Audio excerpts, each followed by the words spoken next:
Hey guys, it's David, and welcome to another episode of Right Politics. Today is November 4th, and there is a lot of activity from Iran in this war with Israel. The president of Iran basically came out yesterday and said that any attack that's going to be happening to its military would be an act of war as well. And they said that they were the victims, basically, of American aggression, which is definitely not true. But one of the things that I'm really surprised at is why America has always pandered to the Iranians, because it happened all the way back in the Obama administration, where they send an airport with like $4 billion in cash to the Iranians. And I know we're buying oil from them. I know the world's buying oil from them. But I don't understand why America's not very forcefully strong with Iran in the same way it has been with Syria and Iraq and Afghanistan in the past. Even with Gaza, or the Taliban, they are incredibly forceful with these groups and these countries. Luckily, we've always left Egypt alone. But yeah, Iran is basically the bully on the block that's funding all these proxy wars, and it's just not good for America to pander to them, and it's not good for Iran to be any type of influence of, force in the Middle East. I believe if there was a president who actually cared about American safety and the concern over American lives and anti-terror groups, there should be a policy in place that we as America would just not buy oil from any countries that would support terrorism. And it's as simple as that. It's like you could have a kindergartner understand that concept.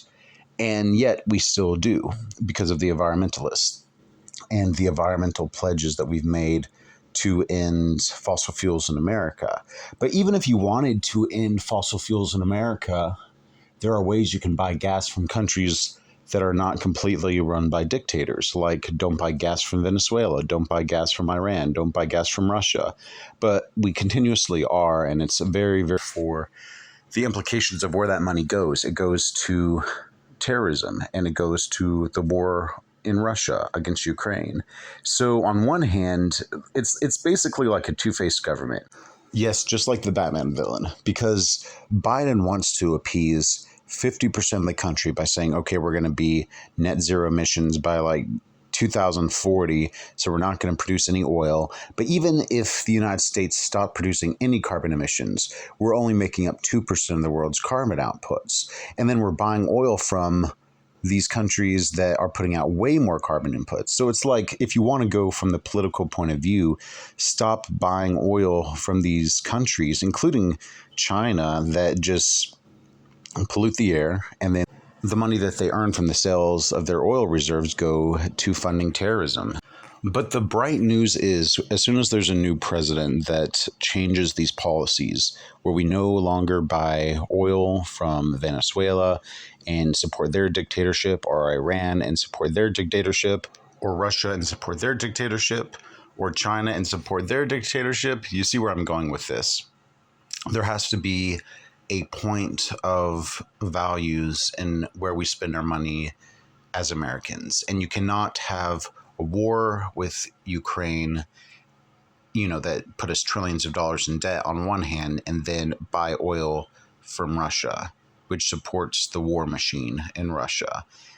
You cannot have a war against terrorism in the Middle East against Hamas, and then buy oil from the people who are supporting the terror groups, which are Hamas and affiliated terror groups, by purchasing oil in Iran. It's something that happens at the molecular level, and every money transaction that goes to fight terrorism should be completely taken off the table.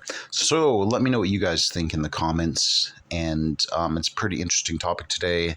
Be sure to like and subscribe, and we'll see you on another episode of Right Politics.